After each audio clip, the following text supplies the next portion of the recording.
In this section, we're going to take the characteristics of our quadrilaterals and prove that a graph that we make is a particular quadrilateral. So it's important that you use reasons from here to substantiate your choice of quadrilateral, and you'll understand this a little bit more when we go through the problems. Down here is a flow chart to show you how your quadrilaterals are grouped. Any four-sided figure is a quadrilateral. This splits into two subgroups: parallelogram, where we have a pair of two opposite sides that are congruent, and a trapezoid that has only one pair of parallel sides.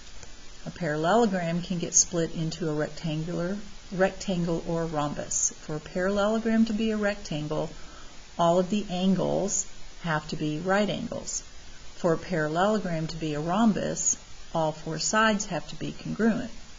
And if you combine those characteristics together, all right angles, all sides congruent, you get a square. So as you're looking at, and over here, isosceles trapezoid is a trapezoid where the legs are congruent. So as you're looking at this flow chart, if you are moving up, all squares are rectangles, are rhombi, are parallelograms. All isosceles trapezoids are trapezoids. Moving up, whatever is below is automatically included in the group above. Coming down, though, is not true. Not all parallelograms are rectangles. Not all parallelograms are rhombi. So that's how you use the chart. So let's go ahead and do some graphing and decide what kind of quadrilateral we have. Now, you already have gone through finding the distance and finding the slope, and you have the formula below at the bottom of the page. Okay, so we're going to graph these points. I recommend that you label them.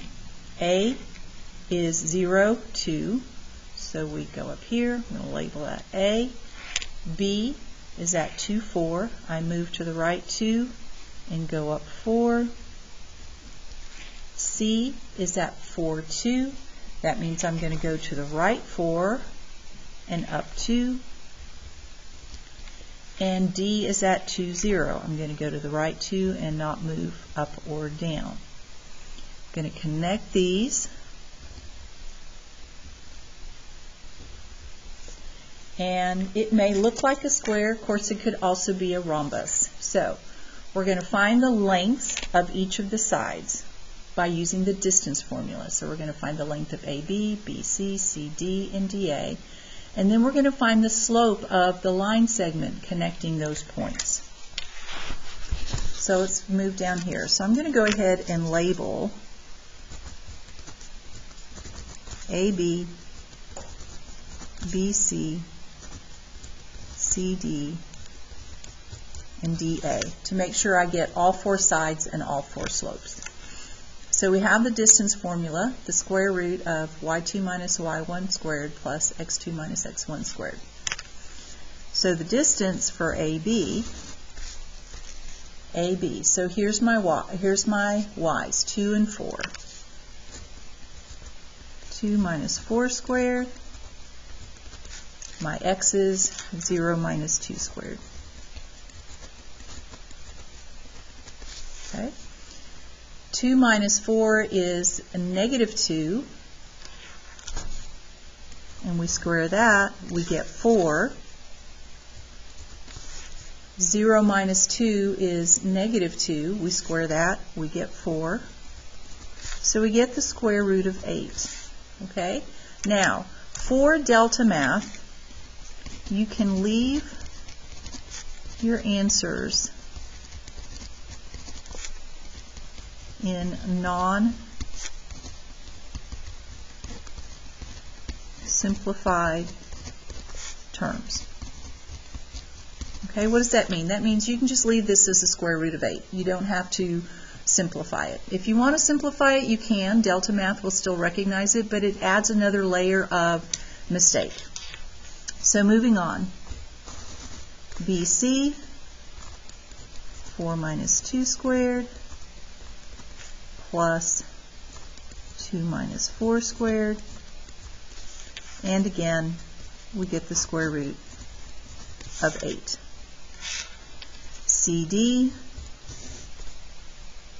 2 minus 0 squared plus 4 minus 2 squared, we get square root of 8. dA, 0 minus 2 squared plus 2 minus 0 squared, square root of 8. Okay? So what we see here is all four sides are congruent. I'm going to make a note here. All four sides congruent. So that means we either have a square or we have a rhombus. So to determine whether we have a square or a rhombus, we need to look at the slopes. Okay? If the slope from AB to BC is perpendicular, BC to CD perpendicular, CD to DA are perpendicular, then we have four right angles, we have a square. If the slope of AB is equal to the slope of CD, and the slope of BC is equal to the slope of AD, but they are not perpendicular, then we have a rhombus. So let's find our slopes. So the slope for AB, it's the difference of the y's divided by the difference of the x's. So I have 2 minus 4 divided by 0 minus 2. That gives me negative 2 over negative 2, which is 1. Coming down to BC, 4 minus 2 divided by 2 minus 4, that gives us 2 over negative 2, which gives me negative 1. CD, 2 minus 0 divided by 4 minus 2, I have 2 over 2, which equals 1. And then for DA, 0 minus 2 divided by 2 minus 0, negative 2 over 2 equals negative 1.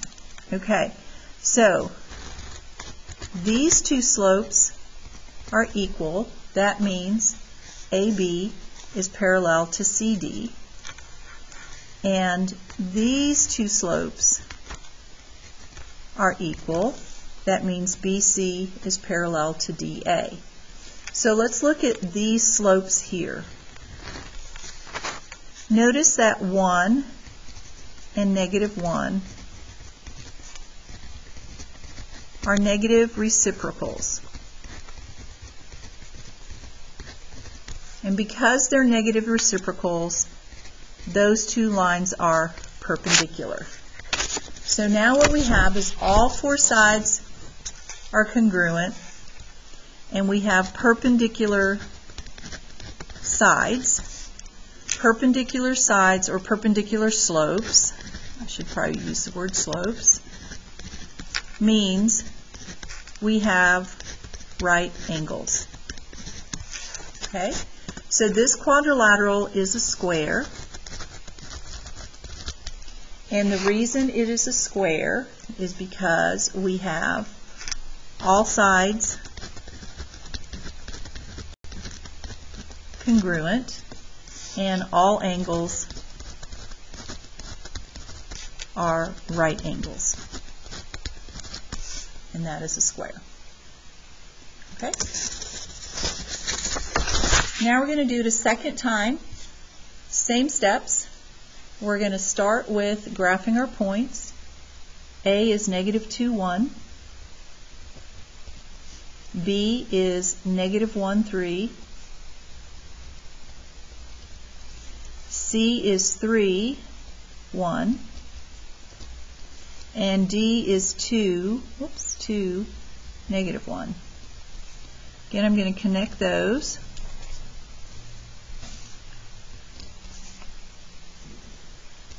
And it looks like it could be a rectangle or it could be a parallelogram. Again, to be a rectangle or parallelogram, AB has to be the same length as CD, BC has to be the same length as AD, and their slopes need to be parallel. That will make it a parallelogram. Now, just like in the previous example, if AB is perpendicular to BC, BC perpendicular to CD, CD perpendicular to AD, then we have a rectangle. So again, we need to work through the math. So again, I'm going to write the four sides: AB, BC, CD, and DA. Okay? So we go through the process. AB is 1 minus 3 squared plus -2 minus a -1 squared. So 1 minus 3 is -2. -2 squared is 4. -2 minus a -1 is the same as -2 plus 1, which gives us -1. -1 squared is 1. So we get the square root of 5. And again, you can leave your answer in radical form. Okay, I'm just going to go ahead and go across and do my slope.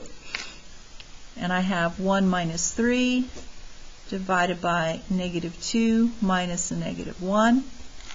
I have -2 over -1, which gives me a slope of 2. BC, we're going to have 3 minus 1 squared plus -1 minus 3 squared. 3 minus 1 is 2. 2 squared is 4. -1 minus 3 is -4. -4 squared is 16. So we have square root of 20. I'm going to do my slope. 3 minus 1 divided by -1 minus 3 gives me 2 over -4, which reduces to -1/2. Okay. Moving down to C, CD, we have 1 minus a -1 squared plus 3 minus 2 squared. 1 minus a -1 is 1 plus 1, which is 2. 2 squared is 4. 3 minus 2 is 1. 1 squared is 1. So we have square root of 5. For our slope, 1 minus a -1 divided by 3 minus 2 gives us 2 over 1, slope of 2. And then our last side, DA, -1 minus 1 squared plus 2 minus a -2 squared. -1 minus 1 is -2, squared is 4.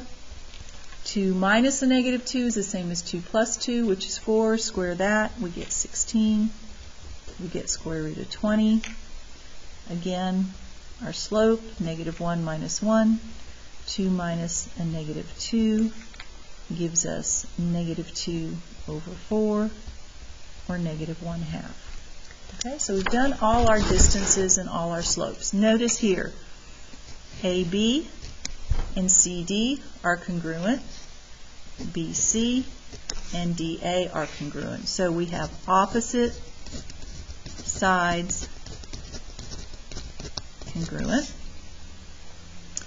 Then we have congruent slopes here and congruent slopes here. So that tells us the opposite sides are parallel. So now let's look at these two slopes here.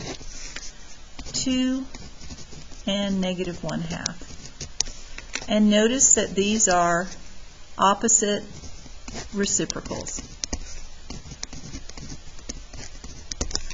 Therefore, we have perpendicular slopes.